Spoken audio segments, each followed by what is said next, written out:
WGBH, Boston, presenta, en asociación con el Museo de Arte Metropolitano, un proyecto de Annenberg CPB.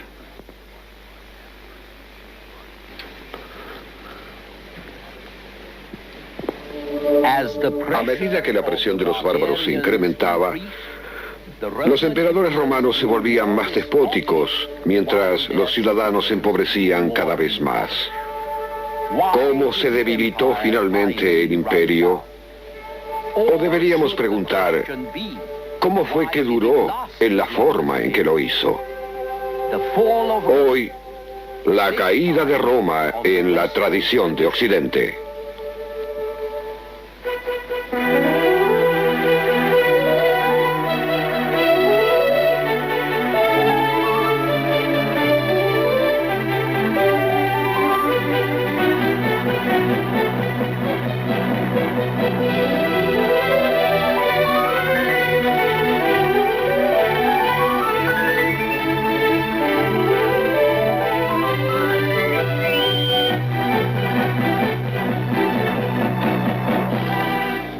La tradición de Occidente.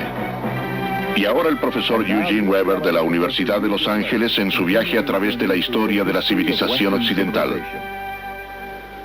La última vez hablamos de las tribus bárbaras que contribuyeron a la decadencia del Imperio Romano y también de las medidas tomadas por los emperadores para contrarrestarlas, las cuales causaron aún más decadencia. Pero cuando uno habla de los bárbaros, debe ponerlos en perspectiva.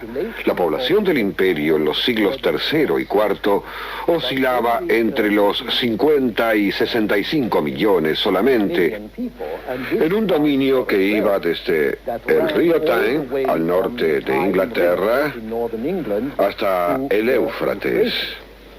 De modo que los bárbaros lograron hacer impacto mucho más allá de esos números.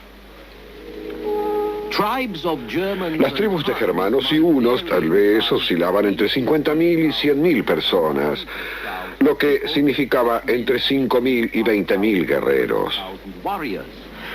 Pero las poblaciones nativas también eran reducidas y también lo eran los ejércitos romanos. En cuanto una horda de bárbaros era eliminada o asimilada, surgía otra y luego otra. Algunos de los emperadores romanos trataron de colocar a sus tropas de modo que pareciera que estaban en todas partes al mismo tiempo. Pero no siempre era sencillo llevar a cabo el truco. Más allá de mediados del siglo III, cuando los bárbaros estaban por doquier, la vida urbana empeoró radicalmente. Las ciudades solían ser grandes centros abiertos a la cultura, pero como pueden observar en este plano de una ciudad romana en Silchester, Inglaterra, se redujeron a fortificaciones. Hoy aún pueden verse las líneas generales de la ciudad, extremadamente compacta y con mucho por defender. Hasta una ciudad importante como Burdeos se redujo a unos 280 metros cuadrados, unos 70 acres más o menos, durante esa época. La vida en estas ciudades fortificadas se tornó tan monótona que los aristócratas desertaron a sus campos y edificaron grandes villas fortificadas como esta.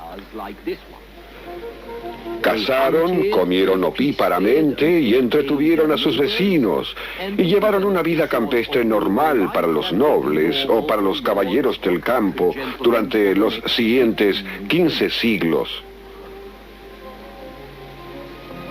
Fue en ese contexto que el gran terrateniente, el hacendado, se convirtió en un pequeño rey local. No se preocupó por pagar sus impuestos y nadie pudo obligarlo.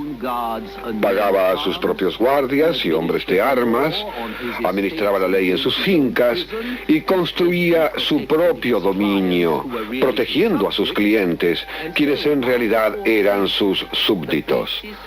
Y así, en el siglo IV, se crea la base de una economía y de un sistema feudal que vendría a ser bastante apropiado.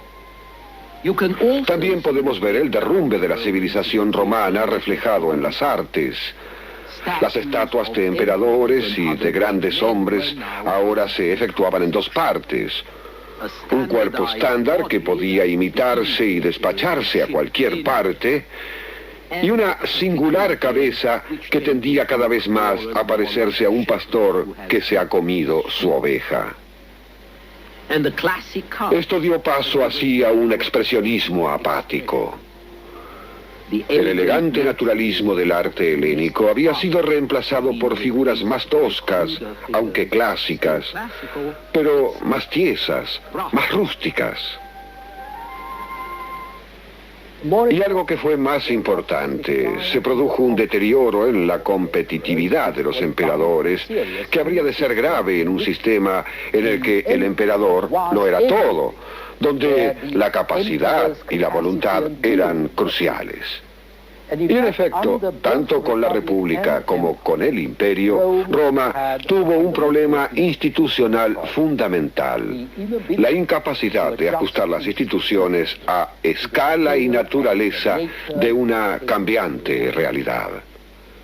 Cuando la República se tornó demasiado grande para manejarla, los romanos comenzaron el ajuste, aceptando el gobierno personal de Augusto y sus sucesores. Nada estaba codificado, nada estaba regulado, todo se dejaba librado al azar, y a veces el azar ayudaba a Roma, pero a veces no. En conjunto, la mayor parte del siglo II fue una coyuntura favorable debido a la muerte de este hombre, el despótico emperador Domiciano, en el año 96 después de Cristo, que dio paso a una serie de gobernantes de primer nivel: Nerva, Trajano, Adriano, Antonino y Marco Aurelio. Pero luego Marco Aurelio antepuso los lazos familiares a la lógica al nombrar a su sucesor. En el año 180, su hijo Comodo se convirtió en emperador, un adolescente megalómano que creía ser Hércules. Él sacrificó a los dioses a un gran número de gladiadores y animales. Tuvo un harén de 300 concubinas e igual número de hombres. Y finalmente fue asesinado en buena hora. Comodo, representado aquí como Hércules, inició una serie de regímenes en los que la eficiencia brutal se alternaba con una demencia casi absoluta. Era una época en que la opresión personal solo podía remediarse mediante la iniciativa personal, principalmente mediante la rebelión y el homicidio. Y como ni los homicidas ni sus víctimas podían compararse con los inmensos problemas del imperio, eventualmente las cosas estaban destinadas a hacerse trizas. En parte, la razón por la cual demoró tanto tiempo se debe a una máxima de Septimio Severo, emperador desde el año 193 hasta el 211. Severo dijo a sus hijos: sed unidos, enriqueced a los soldados y despreocupaos del resto. Este fue un buen consejo, pero no evitó que su hijo Alejandro fuera asesinado por conspiradores de su propio ejército. Tampoco pudo evitar que su hijo Heliogábalo se convirtiera en un excéntrico homosexual que se entregó al libertinaje. Heliogábalo se convirtió en emperador en el año 218, a los 14 años, y gobernó solo durante 4 años. Cometió el error de olvidar prestar atención a sus soldados y fue asesinado por sus propios guardias pretorianos en una letrina de barraca a causa de un complot maquinado por su propia familia. En realidad, todo el siglo III parece ser oscuro período de la historia del imperio, un período de anarquía durante el cual la guardia pretoriana y los ejércitos provinciales luchaban por colocar a sus respectivos candidatos en el trono imperial. y el cargo de emperador se subastaba al mejor postor. Detrás de esta decadencia también había importantes divisiones sociales. Desde principios del siglo III, el ejército se componía casi en su totalidad de campesinos de las zonas menos civilizadas del imperio. Y estos soldados campesinos estaban en violenta oposición con las clases medias urbanas que habían provisto el liderazgo en el imperio de Augusto. Así que se desarrolló una lucha entre un ejército provincial apenas romanizado y los civiles de la población, que en su mayoría eran romanos y que trataban de impedir que los soldados campesinos se hicieran cargo. La situación era mucho más complicada por el hecho de que cada legión debía responsabilizarse de su propio reclutamiento. Recuerden que la mayoría de estas legiones estaban permanentemente acuarteladas en las fronteras, lo cual significaba que naturalmente conseguirían reclutas, ya sea en las inmediaciones, o de lo contrario, esto era más probable, entre los bárbaros al otro lado de la frontera. Este sistema desromanizó más aún al ejército y causó fuertes tendencias locales que podríamos llamar nacionalistas. Pronto, el ejército de la Galia o de Iliria quiso tener como emperador a su propio líder y perdió ese viejo sentimiento de patriotismo imperial por una especie de dominio cosmopolita. Y esto, a su vez, acentuó el conflicto del poder político en el cual se encontraban comprometidos todos los ejércitos fronterizos. De este siglo de caos surgió un imperio militarizado y un despotismo bastante constante bajo Diocleciano a fines del siglo III y luego bajo Constantino a principios del siglo IV. En esta época se fingía apoyo a las viejas tradiciones romanas, pero en realidad el gobierno estaba en manos de miembros de una casta militar. El emperador era un soldado y solamente nombraba a los soldados para puestos de mando en la administración central o de la provincia. Esto creó una aristocracia netamente militar que se reforzaba continuamente reclutando bárbaros. Así que, más tarde, el imperio se convirtió en una monarquía oriental con el disfraz de una policía estatal, un reino en el que la ciudadanía ya no perseguía sus propios propósitos y se convertía simplemente en un apéndice explotado por sus mismos defensores. J.W. Thomson, historiador, describió así a la corte de Diocleciano. El emperador era un dios y actuaba como soberano absoluto que reina por derecho divino. Casi podría afirmarse que el mundo romano temblaba ante cualquier seña que el emperador hiciera con la cabeza. Cuanto mayor era la presión de los bárbaros en el imperio, mayor parecía ser la justificación para el despotismo, las reglamentaciones sociales, los impuestos extorsivos. Pero cuanto más avanzaban en esta dirección los emperadores, más centralizaban el poder y más atroces eran sus impuestos. Cuanto menos sentían los civiles que había algo que defender, más empezaron a aceptar la llegada de los bárbaros casi como un alivio. Al menos los bárbaros no imponían impuestos. Siempre fue un problema para una sociedad enfrentada a un serio desafío decidir qué medidas tomar y cuán lejos llegar al oponerse y combatir ese desafío. Si arguimos que solo podemos preservar nuestro modo de vida adoptando ciertos métodos que niegan el modo de vida, que solo podemos preservar la democracia o la libertad de opinión limitándolas, por ejemplo, o preservar un alto estándar de vida imponiendo impuestos y restricciones, o preservar la libertad con reglamentaciones, o el orden moral mediante la Inquisición. entonces corremos el riesgo de sacrificar exactamente aquello por lo que estamos luchando. Corremos el riesgo de sacrificar precisamente todo aquello que utilizamos para justificar los sacrificios en primer lugar.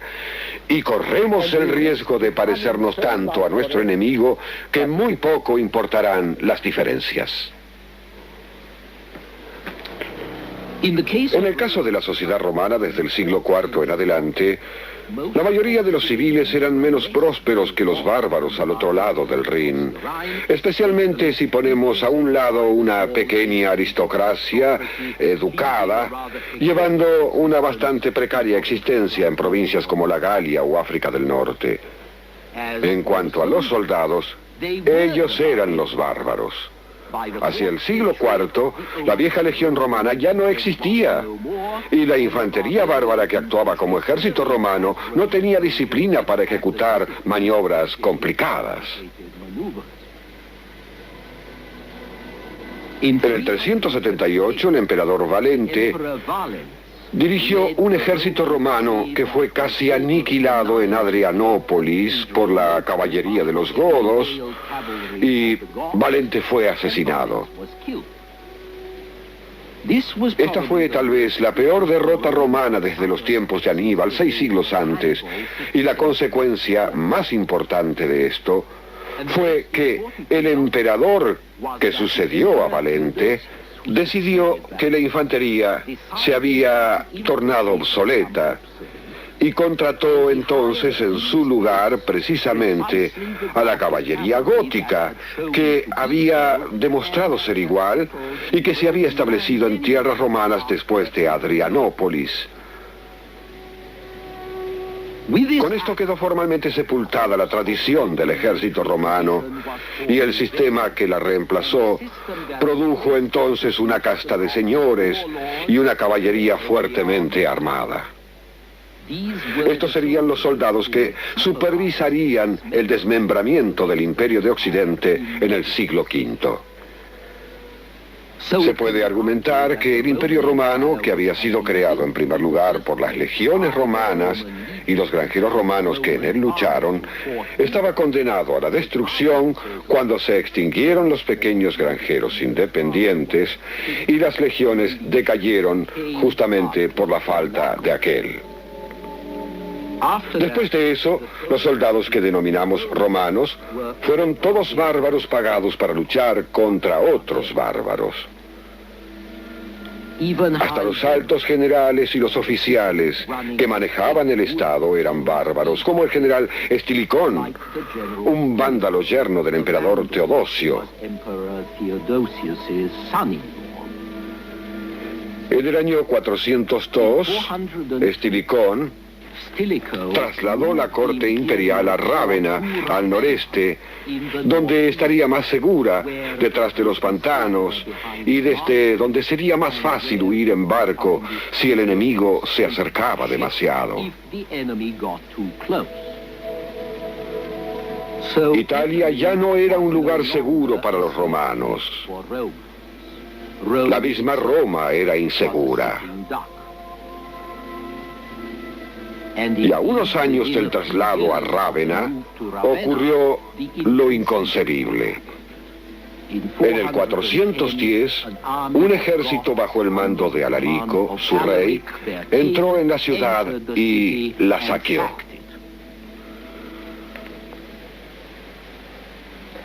La caída de Roma simbolizó la caída de toda la civilización, el fin de su seguridad y también el fin de todo un sistema de vida.